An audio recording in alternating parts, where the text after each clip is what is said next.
We want to get started right at 6. On behalf of the Omaha Press Club Education Committee, who include Winnie Callahan, Hugh Cowden, Warren Franke, Ellen Gast, Steve Murphy, Eileen Worth, and myself, Chris Olson, I'd like to welcome you to this first in a series of education seminars for the 1992-93 year. This evening's format, for the most part, will be question and answer between you and our guest panelist this evening, Mr. Warren Buffett. Our subject will be dealing with the news media. We ask that questions focus on our guest's dealings, or lack thereof perhaps, with the news media in particular situations that brought him into the news front. One journalist who has covered our guest going back now nearly 3 decades is Robert Dorr of the Omaha World-Herald, who will introduce our speaker this evening. Thank you. Can you hear me? I don't exactly know what to say. Introducing Warren Buffett before this group is like introducing Garth Brooks at a country music concert. In addition to dealing with the news media, I think most of you know that he's an owner of news organizations and has large holdings in the Washington Post, Capital Cities ABC, and owns the Buffalo News. As a reporter who has dealt with Warren on a number of occasions, I can tell you what that's like.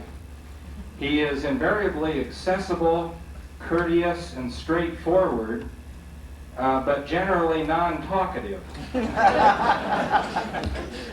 You generally have to assemble your news stories by talking to other people and from the public record. It's not that that keeps him out of the press. I checked our computer today, and since 1983, he has been mentioned in 862 stories in our newspaper. Warren says he'll speak for about 90 seconds and then turn to questions. So, Warren, with that, I'll turn it over to you.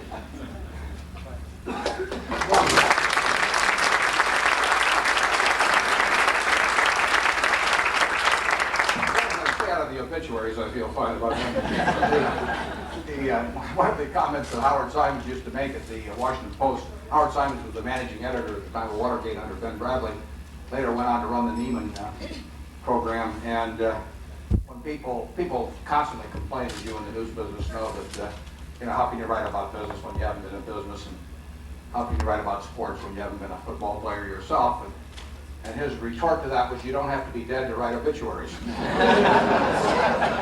Now, the topic of dealing with the news media seems to me that probably the best advice I can give to you who have to do that is that it's really very much like the old advice about making love to a porcupine, that it should be done very carefully. But nevertheless, I have very fond memories of the media, because I wouldn't be here if it weren't for the newspaper business.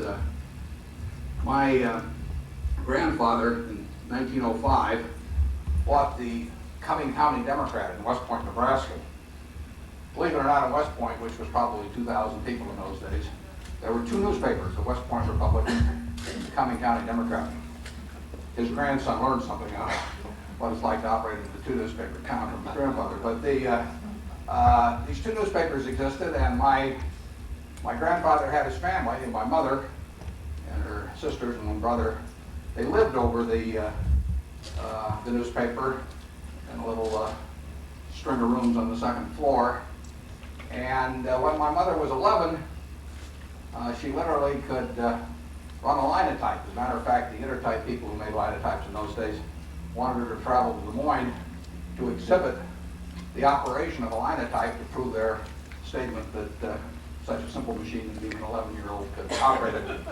And she would go down to the train station where twice a day the train would come through, and she would get on the train when it stopped, because news was a little sparse in West Point. She'd interview people, write stories for the paper.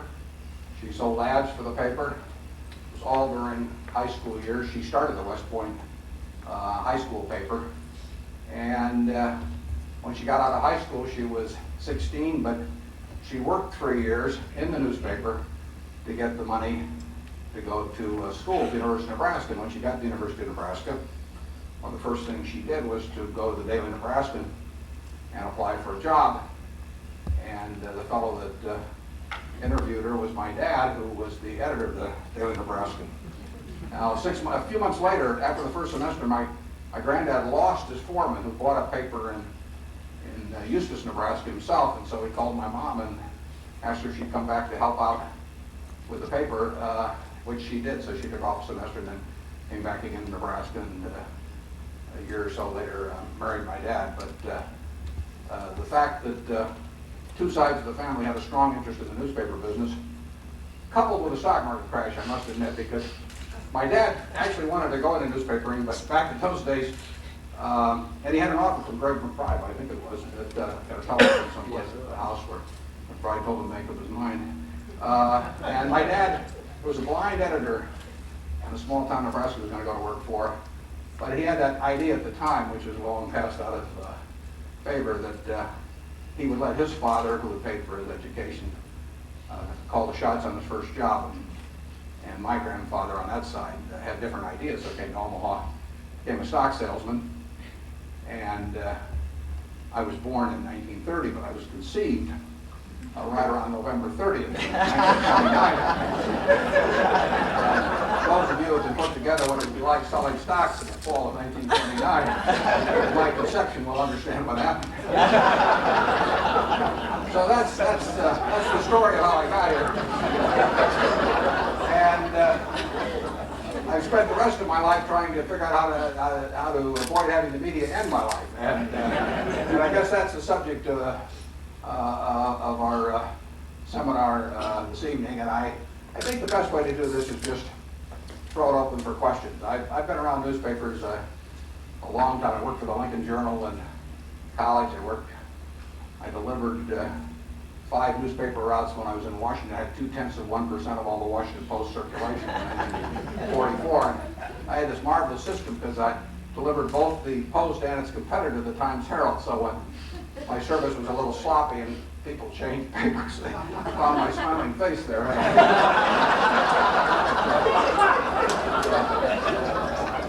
There was a publisher in Alabama many years ago that said he owed his prosperity to 2 fine American institutions, monopoly and nepotism.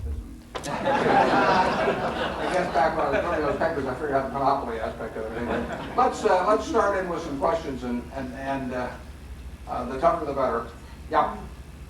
I never thought I'd have a chance to ask you a question like this, but I take the Washington Post National Weekly Edition, and several years ago, Hobart Rowan had in his column on the second page, I guess it is, that the real national deficit, national debt, was something in the matter of, in the form of about $14 trillion. Now that was 3 or 4 years ago, and I was shocked by the statement.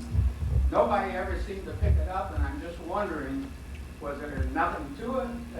Because I quoted him on a couple of days. Well, it's a good figure. Don't stop. I mean, we've had 128 tax increases in Arkansas or something like that. Tax debt either way. Bart was probably referring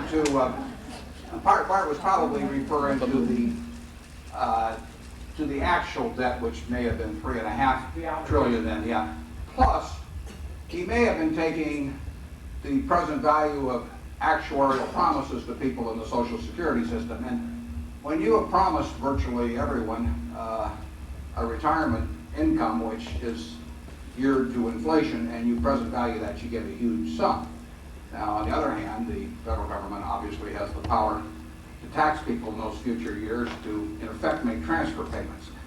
Social Security really isn't an insurance fund or an insurance operation. It started out with sort of that idea in mind, but it's accepted as what they call an intergenerational transfer payment now. And as long as the federal government has the power to tax, it may have to tax more and more because it's undertaxing now in relation to its actual actuarial costs. But it has enormous assets too.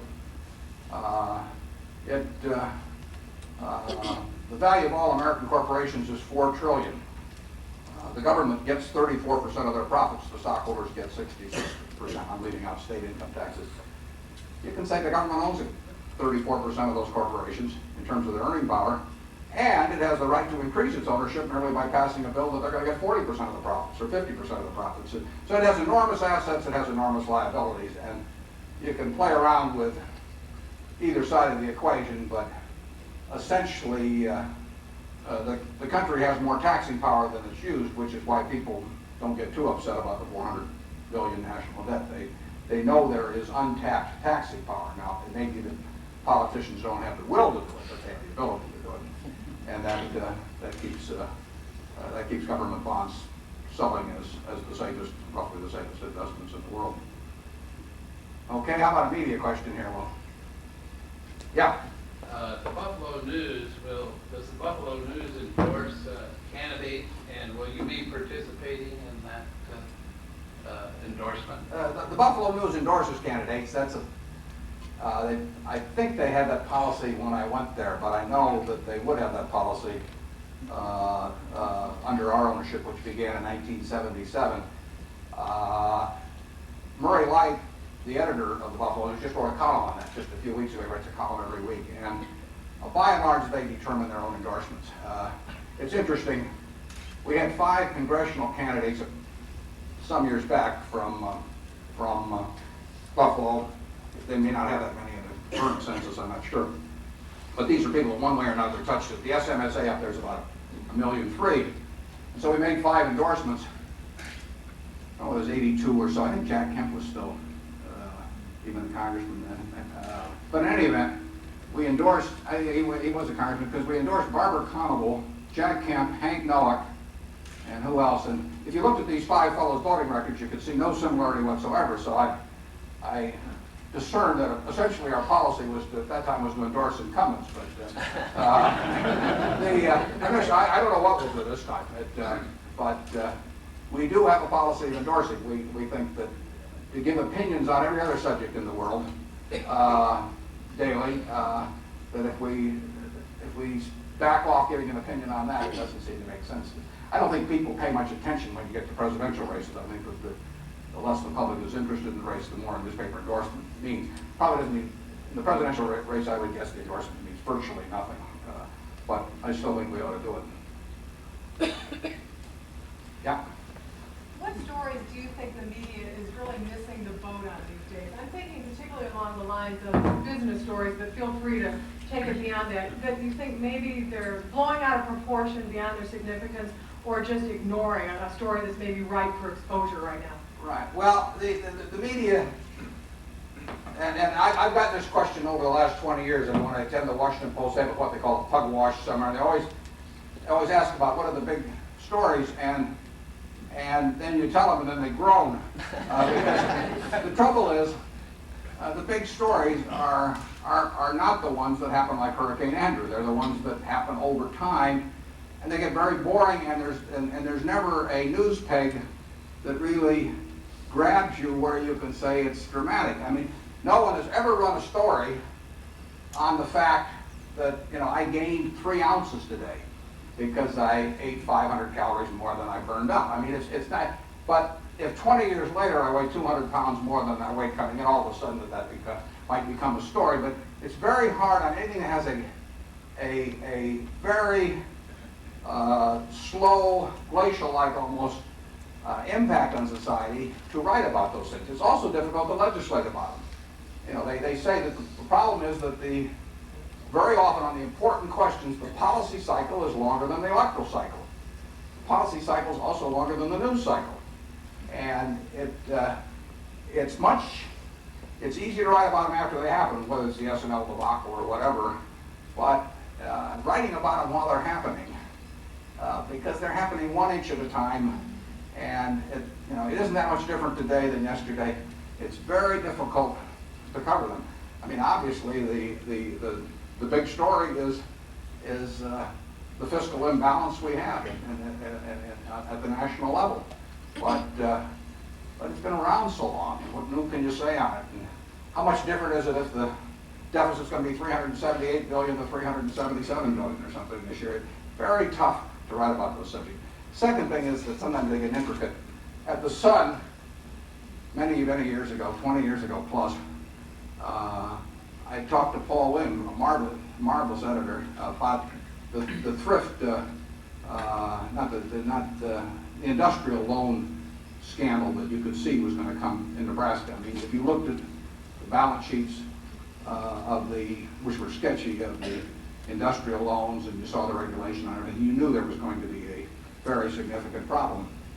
But we didn't have anyone at the Sun really that could write that. We debated bringing in somebody from the outside, just hiring somebody who knew a lot about accounting and banking and so on to work on a special assignment for it. And there's the old problem that that's demoralizing to your staff. But the truth is, the Sun, I don't know how many reporters we had, but we didn't have that kind of depth of manpower or specialization that could actually write that story. It's easy to write after it happened. I mean, when Commonwealth sightings happen or something, it's a cinch. But that is the tough problem. Take the population problem over time. I mean, how Malthus started writing about it, and he's taken a lot of abuse for a couple of 100 years. And it's no fun to be a hero 50 years after you die, and to come on the news some night, and say we have this terrible problem. We've got 28,000 more people in the country than we had yesterday. 5 billion, and run for Planned Parenthood or whatever. It's a little difficult, and I think that the better news organizations, depends on resources, but probably the best attack something like that by occasionally doing something in the way of a special or the long story. I think the Philadelphia Inquirer has done 2 or 3 of them in the last 5 or 6 years. They had enormous requests for reprints, and those probably have some impact. But it's the undiscovered fraud or something like that. We wouldn't. If it was just, if I knew about it, I'd be shorting the stock or doing something at the moment.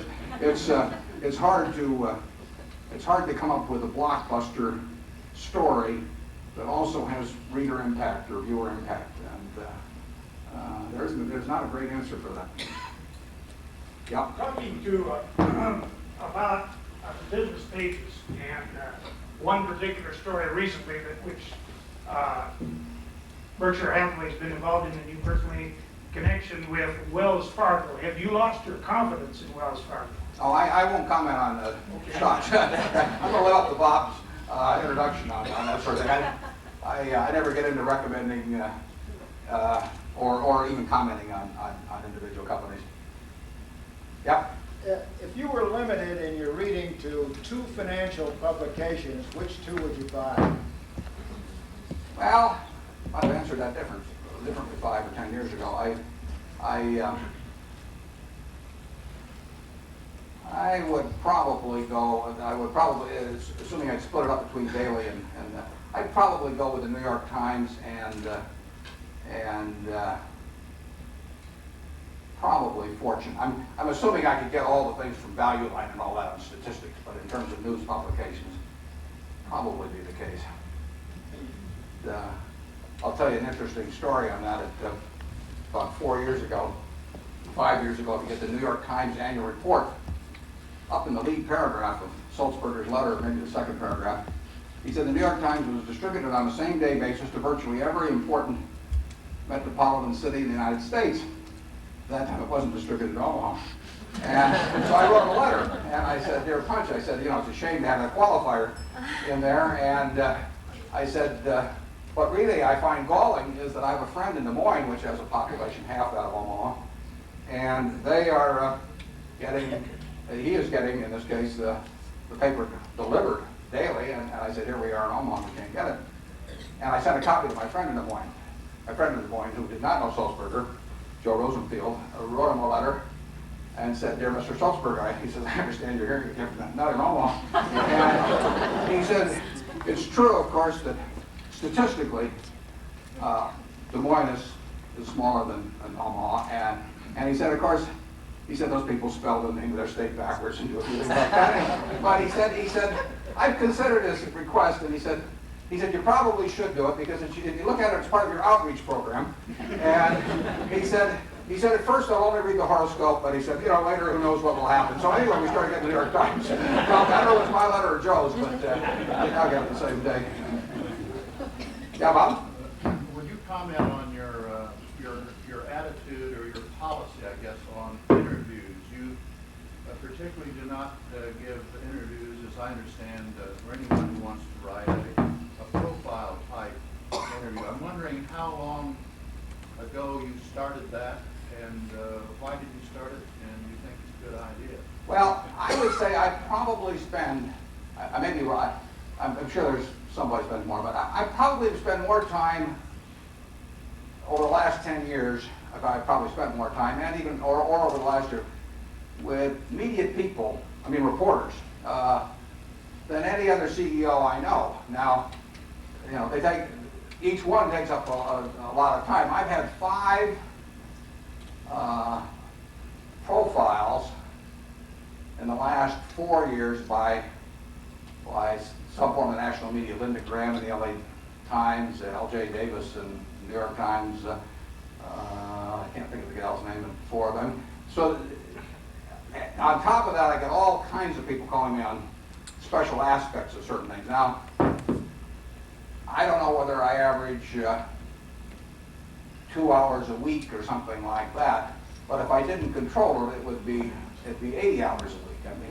The number that want to talk individually is astronomical, and I try to, the interviews, I never knew L.J. Davis or Linda Graham or those people before, but in terms of specific stories, somebody's calling about the S&Ls or accounting or banks or, I try as much as possible to talk to people that know a fair amount about the subject, because otherwise you can spend 45 minutes or an hour and you're basically giving a course in Insurance 101 or something of the sort, and in the end they don't know enough to write a good story. I'm not knocking them for it, but they just don't. Some of the issues get pretty complicated. And on the other hand, I'm willing to spend 45 minutes or an hour with somebody that knows a lot about it already, but is looking for the nuances and that sort of thing. So I spend a fair amount of time, but I would say on some of the stories that broke, we might have had 100 calls or something. If you take 10 minutes each, and we never had a public relations function. Now at Solomon, they had 12 people or so in public relations, and when the scandal broke, they took on all kinds of temporary help. I don't know what the maximum number of people they would have had at one time there, but 12 was the normal complement in that department, and I wouldn't be surprised if they got up to 30 or 40 people, and they were answering phones all the time, and essentially we're not equipped to do it, we don't need to do it. I find it interesting to talk to some journalists sometime, but I don't find it productive or interesting to do it full time. And that's, the guideline is, if I know they're good, you want to spend more time with them than if you aren't. If they aren't, and of course I know some that are good by now, and I'm not inclined to do a lot of experimenting. I don't go to a lot of new restaurants either. We have a question over here. Yeah, sure. Mm-hmm. Here's a quote from the book Feeding Frenzy. Public officials and many other observers see journalists as rude, arrogant, and cynical, given to exaggeration, harassment, sensationalism, and gross insensitivity. How do you comment on that? Well, put me down as undecided.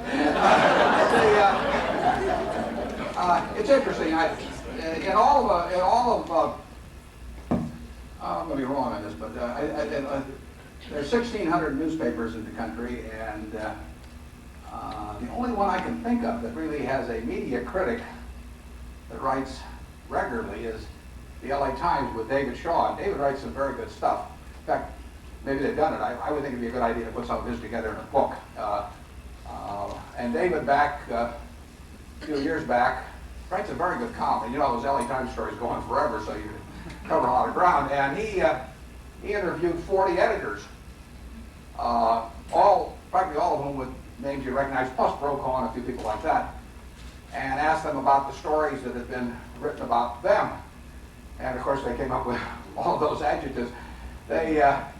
He found the biggest problem that they had was with inaccuracy, and the second biggest problem they had was with a predetermined conclusion. That's the problem. Another problem in talking to anybody that calls. So often you'll have somebody who's already written the story in their mind. I mean, they know what they want. They're looking for one sentence they can get from you in a 45-minute interview that they can use to buttress the point they've already arrived at. So they are really not interested in going through a logical development of the subject, but they're really quotation shopping. And they can afford to spend 45 minutes with you and to get the one sentence that they'll stick in. And these editors in the Shaw interview, Tom Winship of the Globe, all the people you know, and that was their second biggest beef, and they all said that once they'd had it done to them, it made them a little more sensitive. In fact, one guy said that he thought he tried subsequently to write every story, and then when he got all through, to substitute either his brother or his son or his mother, depending on what was appropriate in terms of age bracket, as the person in the story that was being written about, and both to, in terms of the spin he was putting on it, as well as the checking for accuracy and all of that sort of thing. And well, I think you get, frankly, I think you get people under deadline, which creates a certain pressure that you don't get, we'll say, in the magazine field or something of the sort. You get sort of a bell-shaped curve of human behavior and of talent, which you get if you look in the military or you look in a religious organization or business or anyplace else. You get some people that are very talented, some people that are not talented at all, and you get a lot in the middle. You get a lot of mediocrity. You get overwhelmingly people that, you get some people that are super ethical, you get a great majority that are reasonably ethical, but if the story's big enough, they might, forget to mention a reporter for just a few minutes into the interview. And then you get some that are, a few that are patently unethical. And it's not an unusual selection of people compared to other activities. And if you deal with a lot of people over a lot of time, you're going to have a lot of different experiences. I mean, I forget that number Bob had, and I'm sure I didn't talk to all 832 times, but the, overwhelmingly, the people are just as you would expect the people in the Nebraska Furniture Mart or National Indemnity or any other place to be. Most of them are trying to do their job well and have achieved various levels of competence, partly related to their talents, partly related to their experience. And you're going to have mostly good experiences, but we're going to have some people at the Mart who have a bad experience when buying something, or we'll have the rude salesperson. I mean, it's not way different, I don't think, in the press. If you have a lot of experiences, you'll have a few bad ones. Now, the tough part about it is that essentially there is no one, virtually with the exception of an assassin, that can do you as much damage as somebody can in the press if they do it something the wrong way. There are other people out there and that may be innocent or it may be intentional, depends on the circumstances. There may be doctors out there who do just much harm, but you initiate the transaction. I mean, you go see the guy, and then you may sign a consent form on what he does. There may be lawyers that do you way more trouble, but by and large, you have the ability to opt in or opt out of the transaction. You walk in the furniture market, you get a bad experience. Most of the time, you get a good experience. But you do not have the option in the news business of opting out of the story. You can decide how you're going to behave in relationship to it, but you can't opt out of it. So if you do get the worst of either human nature or reporting skills or something, there's no way that you won't be a participant. And that's an unusual arrangement in society. One person that has a similar power, but again, largely involves somebody else initiating. Federal prosecutor or any kind of prosecutor has the decision to prosecute or not prosecute. The very fact they prosecute is it has done a lot of damage whether you're innocent or not finally. And so that person has the power simply by initiating something to cause you all kinds of trouble no matter how innocent you may be or anything else. But that isn't used that extensively. The news business has that power. It's the nature of it. You can't get away from it, but it is the nature of it. And the other unusual aspect, of course, of the news business, the newspaper business particularly, is that unlike in my grandfather's day, there are 1,600 plus daily papers in the United States. And essentially, with exceptions you can almost count on one hand, there are no competing papers. And the reason, of course, is that the essential economics of the business drive it toward one newspaper per city or town or metropolitan area. Nothing evil about it or anything of the sort. It's what Tom Winship used to call survival of the fattest. And eventually, there is no red ribbon in the newspaper race. There's a huge blue ribbon, which makes it enormously valuable. And if you come in second, you don't come in. And there's virtually no business like that in the country. If you had 1,600 towns, each with one hamburger stand, each with one bank, each with one woman's shoe store, each with whatever it may be, there would be competition that would come in against them. The guy that runs the best shoe store in the country or the best hamburger chain in the country would look at the town with the worst, and he would come in on top of it. But it doesn't happen in the newspaper business. I mean, 10 years ago, everybody talked about how terrible the Manchester Union Leader was when Loeb was running it. And they said it was the worst newspaper in the country, is shame, brag, etc. But all these great news organizations with enormous resources, money coming out of their ears, would have dreamt of putting another paper in Manchester, New Hampshire, because they would have gotten their ears pinned back. And they knew it. So they said, we can put out a wonderful newspaper, Bill Loeb puts out a terrible newspaper, but they didn't want to try and compete with it because it doesn't lend itself to competition. And therefore, you essentially have a business that will make a lot of money if you're terrific. It'll make a lot of money if you're lousy.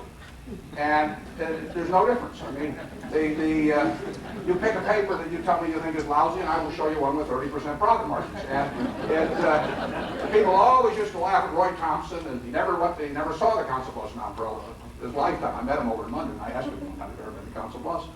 Never been there. But he knew the figures, as he said.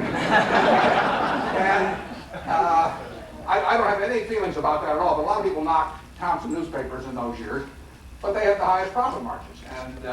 And all these people that wanted to say excellence produces profitability and we're very rich because we're very good, it doesn't hold water, because on that basis Thompson was the best of them all. And there is no correlation between profits and excellence. So that means that how good a newspaper is depends entirely on the wishes of its owner. Very interesting phenomenon. There's really nothing quite like that in American business. I mean, if you set up a hamburger stand, you turn out lousy hamburgers, McDonald's is going to be next to you or whomever, and you won't be around a year later. I mean, competition, if you give terrible service in a business or prices are too high or anything else, you will be put out of business by somebody else, unless you have a regulated monopoly, but then your profits are limited. If you have a electric light company or phone company or something. Newspaper business, you are as good as you want to be, and you're as bad as you want to be. And there are 1,600 papers, and there's a wide variety of excellence among those papers, but there is no correlation between excellence and profitability. That's something that publishers hate to talk about. And maybe it's not a good idea not to talk about it, because if you can whip up the troops all the time and tell them the only way we're going to stay alive is if you guys are terrific, probably a good myth to perpetuate. But it's not borne out. Yeah. Would you apply those same thoughts to television journalism? When will the essential economics of the business create one television station, one television news organization? The interesting thing about television is you take the 100 top markets in the country, and I have, and you look at who leads in the nightly news broadcast, the network nightly news broadcast, you will find that not so many years ago it was 100 out of 100, but I will bet that it's 95 out of 100, that whoever leads, whether it's Brokaw or Rather or Jennings, will be whoever leads the local news before that. And in other words, it's the feed-in that counts.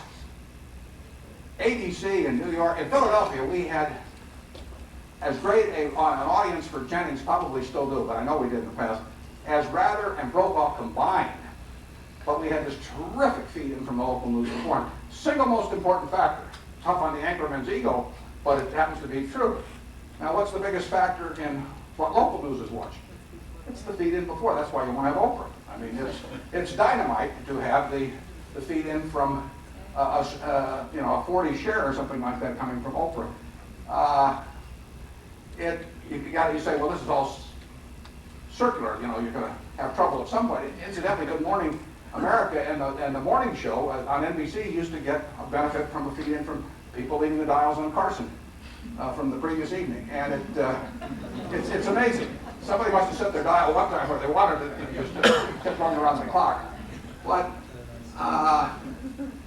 ABC, Cap City's ABC, is number one in local news in every market they're in. And they're in New York, Chicago, LA, San Francisco, Philadelphia, Houston, Fresno, Raleigh, Durham, to go down the line. And it's hard for me to figure out exactly why that is, except those guys are terribly smart programmers. I mean, they're dynamite. And they also, in Buffalo, there's a fellow I remember once that's been on the ABC affiliate there for 30 years. People do build up real followings. That's why an anchor person who is drawing, particularly in a larger city, a huge audience is worth a lot more than anybody on the newspaper. It's kind of sad for those of us who like newspapers, but you can be the world's greatest, you can be Bart Rowan or whoever it may be, you can be the world's greatest newspaper writer, and you can't make a fraction of what an anchor person can make that draws an extra share point or two on the news in LA or New York. When I watch those local news shows in those bigger cities, I have trouble seeing the difference myself, but whether it's, and I know during the sweeps period that, we jazz them up, and obviously I've seen it done, and so you have to come to the conclusion that jazzing them up works. It doesn't have any effect on newspapers. The newspaper and television business are two fundamentally different businesses because basically people only want to read one newspaper a day, whereas the television is, and you can't attract them by offering it for 20 cents instead of 25 cents or 15 cents. I mean, when you've gone through a paper, 9 people out of 10 don't want to read a second paper. But with the television station, of course, you can jump from station to station. Now, if the television set had developed like the VCR, so you had to make a decision between VHS and beta, you literally had to go with one format or another. Let's say when you bought your television set, let's say technology forced you to only buy one channel. Now, would you have 12 television sets around it, $1,000 each, to go from set to set? If the world had developed that way, you would have had one network become preeminent and really drive the others out of business, because you would have gotten, again, a survival of the fattest type thing, where once, as it happened in VCRs, where the VHS format got far enough ahead of the beta, it puts the other out of business. But essentially, with television, you can roam among newspapers, and you can do it very easily. And they're just sitting there. You don't have to move. You don't have to buy another product or anything else. And that creates a whole different dynamic. It's an awfully good business, but it's a different dynamic. Question over here. Yeah. You comment on another branch of journalism. I'm thinking now of the journalistic books, such as Michael Lewis's Liar's Poker, that deal with Wall Street and related subjects. Do you read them? What do you think of them? Yeah, well, I read them. I read everything. I spend about 7 hours a day reading or so. And my family thinks it's more. But the novel, the journalistic book, just like the docudrama on television. I just got through reading the screenplay for Barbarians at the Gate. Now, I know a lot of the characters in it. I read the book. And I'll tell you, what 10, 20, 30 million people are going to form an opinion of Henry Kravis and Ross Johnson and all those based entirely on how some screenwriter wrote that. And screenwriter sticks to some extent to facts, but he makes it interesting. He makes some caricatures to some degree. And I know the guy that bought that, Ray Stark bought the screenwriters for that for $25,000. He's trying to get Henry Kravis to cooperate with him, and he said, Henry, he said, if you cooperate, I'll have Arnold Schwarzenegger play you, and if you don't cooperate, I'll have Danny DeVito play you. I don't know whether he cooperative or not, but he's getting the Danny DeVito treatment, and everybody does. I mean, having known the real facts about a number of books, you know, I would say that you get very suspicious about what you read in them, but I still find them interesting and I read them. Did you comment on Liar's Poker? Well, I can say that I know some things that are dramatically inaccurate, and I mean, for example, just the lead part of it.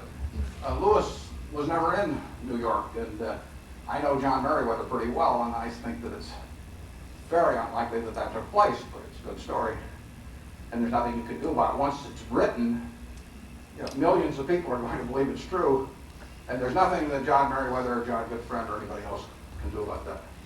I personally would bet a lot of money that it isn't true, but I can't prove it either. I mean, I wasn't standing on the trading floor every minute of the day, but it makes a better book. And there's an enormous temptation. In fact, I mean, I know authors that are working on books where the publisher is pushing them to jazz up the book. It's just, you know, they want to sell books. And after you've given somebody $500,000 or $1 million, I've had big advances offered to me, and I would never take an advance on a book. I might write a book, but I wouldn't take an advance on it because I wouldn't want to feel indebted to any publisher until I decided what I want to do when I got all through. But if somebody's giving you $500,000 or $1 million, and they're going to expect a book that's going to sell. I feel very sympathetic to anybody, particularly on a docudrama. I mean, what you could do to somebody on that is just, it's terrible. Doesn't mean every one that's done is terrible or anything like that, but the potential to be taken and put on a screen. You know, I don't know whether Nixon was down on his knees praying with Kissinger, you know, during Watergate or anything, but it doesn't make any difference. I mean, once you put it on the screen, that's what tens of millions of people will think. That's what I personally hate about a JFK. I mean, I think the odds of that being an accurate rendition of history are extraordinarily low, but 20 years from now, more people may believe that than any other rendition. Screen is really powerful. I mean, books are powerful too, but the screen is incredibly powerful. Yeah. What's your response to the criticism that you used the media in handling the Solomon debacle? Well, there's no question. We had to talk to people in some way. They're going to write something every day. And the first day I went in there, we called the press conference. It was a day in a Sunday in August, and you know, all the journalists, must have been a couple hundred of them, showed up in shorts and Levi's and everything else. But I had to tell them what I had learned in the previous 48 hours to the best of my knowledge as to what the situation was, because I couldn't be sure that every fact was right, and I told them that ahead of time, but I could tell them exactly what I knew at that time. I didn't have any problem doing that. And at least then, they had the opportunity of starting from the same fact base that I did. And then I had a further opportunity in talking before Congress, because we made these 50 or 60-page submissions which laid out every fact that we knew. And we told them that we'd update them every time we knew additional facts. But there's no question that if you have a scandal on your hands, that the best thing to do, in my view, is to lay out everything you know, and never lie under any circumstances. Don't pay any attention to the lawyers. Basically, don't pay attention to any public relations people. As far as that's concerned, I'm probably defending half the audience, but I'll get to the other half later. If you start letting lawyers get into the picture, you know, they'll basically tell you don't say anything. And you know, the world is out there making a judgment about some very fast story that they don't quite understand anyway. They don't quite know the names of these people yet. You remember Watergate originally? I mean, after a while, you started getting the people located, but it almost took the urban committee to get things kind of straightened out for you. And you have these characters coming and going, and people making self-serving statements, and the press getting it wrong sometimes, and so on. A lot of things, and you've got to do the best you can to give them your fact base. The biggest problem, of course, is if you get surprised and you find out something you have told them is wrong, I mean something major, and the only thing then is to just lay it out, and I think it'll be obvious that you probably didn't know it earlier. But right straight through, I just figured that if we told everything we knew, we waived attorney-client privilege, we gave all our material to the government. A lot of that, became publicly available immediately.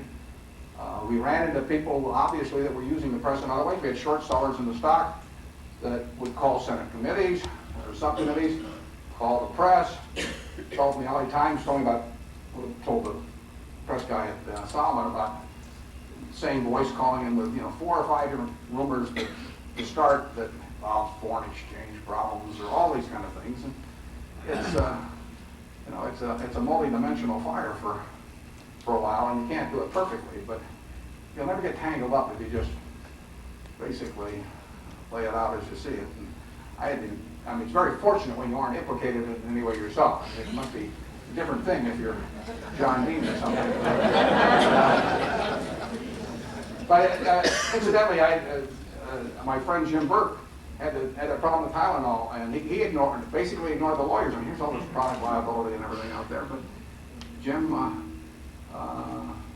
basically just kept laying out as he saw it, and he was up 18 hours a day and all that doing it, but it only lasted about 5 or 6 weeks, and it's not a bad example.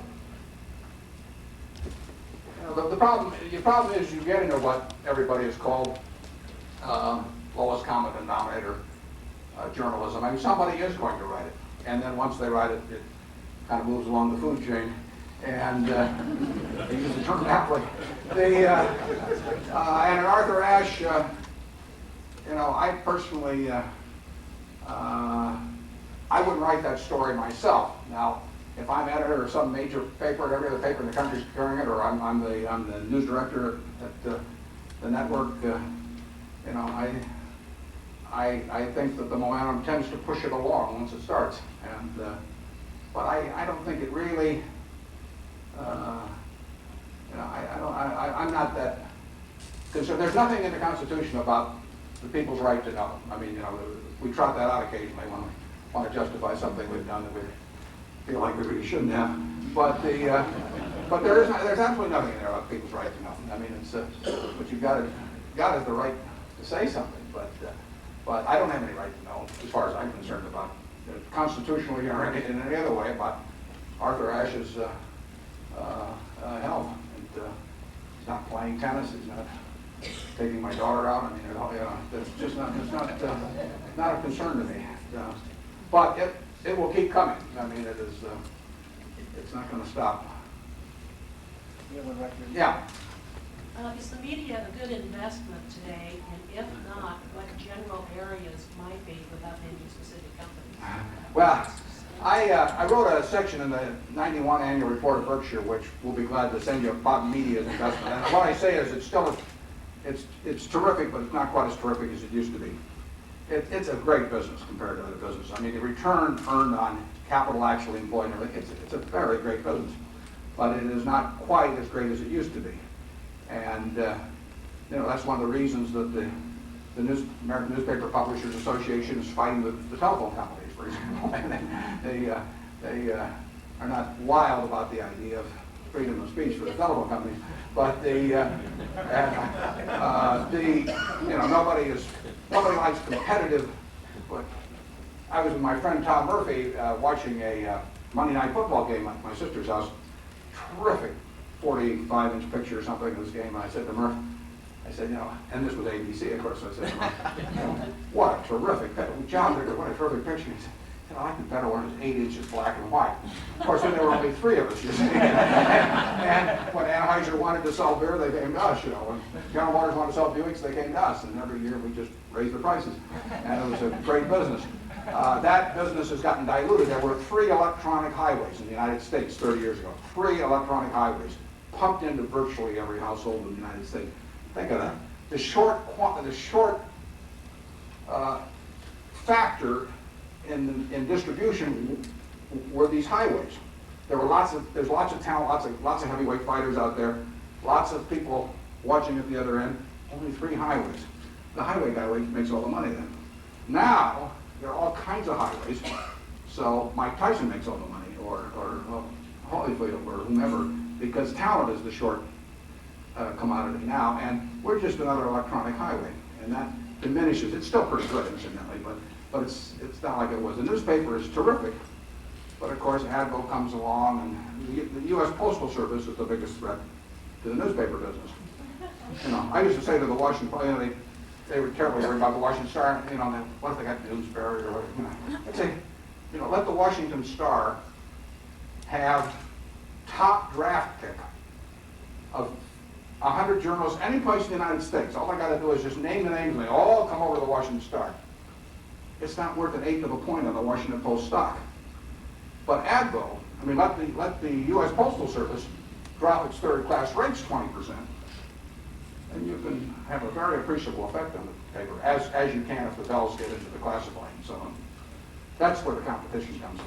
Okay, the second part of the question. Yeah, what do we buy tomorrow morning, right? Okay, what are general areas that would be where you would put your money? Yeah, I say all I want to say about that in the annual report of Berkshire or the Berkshire annual meeting. I don't go beyond that, as Bob knows. Right behind you. You've written pretty extensively about the impact that emotions have on the market. To what extent can the media influence those emotions on a macro basis? And then would you comment on some specific, you don't have to comment on PS Group, but there was an article that drove it up, and then there was some comments by somebody in USA Today that shorted it and drove it down. So Yeah.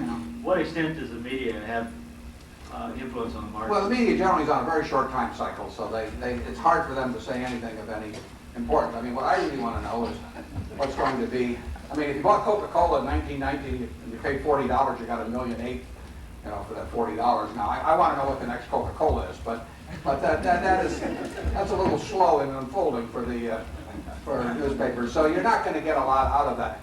But there is this interesting aspect. I was thinking about this on the way down. You know, basically, news people and I are in the same business. I mean, I go out and I try to report, essentially, on a company.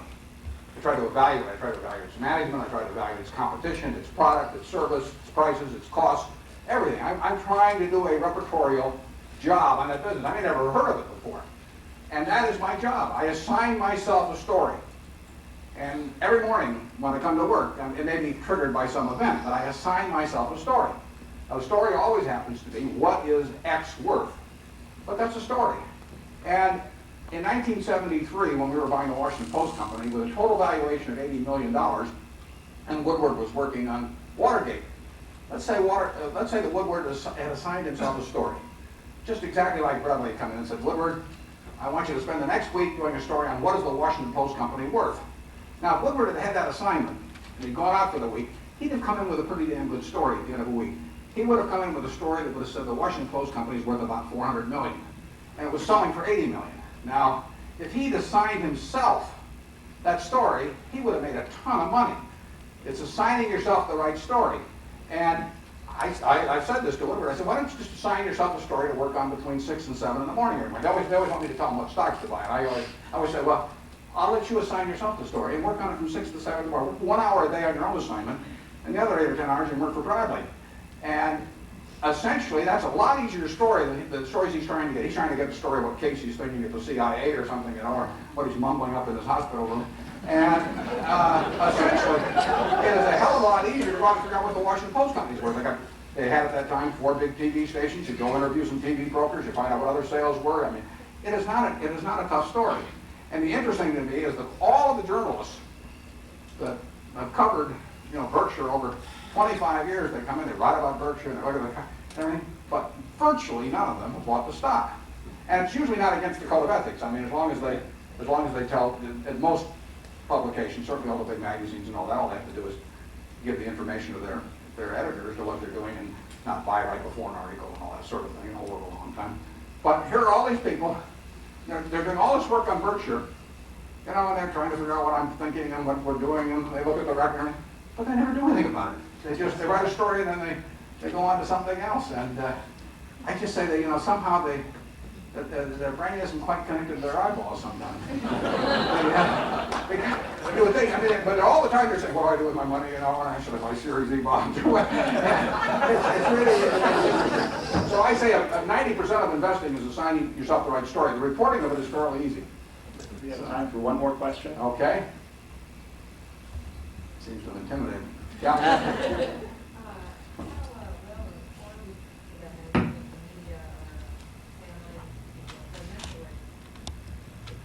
Well, you know, I've sat in on all these things every 4 years where Arun Arledge and we always go through all this. And it's, you know, it is very tough because people do love the horse race aspect of it. And journalists love the horse race aspect of it. And that's why, you know, the journalists all basically were, you know, are orgasmic when Perot was in it. I mean, that really made it interesting. It didn't have anything whether it was good for the country or anything like that, but it was interesting. And there was a lot, I mean, you know, you grab the paper every day and you, I think that I see a number of papers that are making real, I think it's very tough on television, except on the news shows. I mean, I think Brinkley and those shows are very good and I watch them every week, but I think in the network news it's very tough. And I don't think you get very much about the campaign on the network news. I think some papers do a particularly good job. I'd say the New York Times and the Post do a very good job on covering what the candidates do. If you get that Washington Post Weekly that was referred to, which I get, there's a lot in there, and they make a real attempt to do it. Whether people, what the readership is of that compared to Jennifer Flowers, I don't know, but the column inches are there, and some quality reporters are working on it, and it's available. You won't get it on network news, though, I might do it. It just 22 minutes doesn't really do it.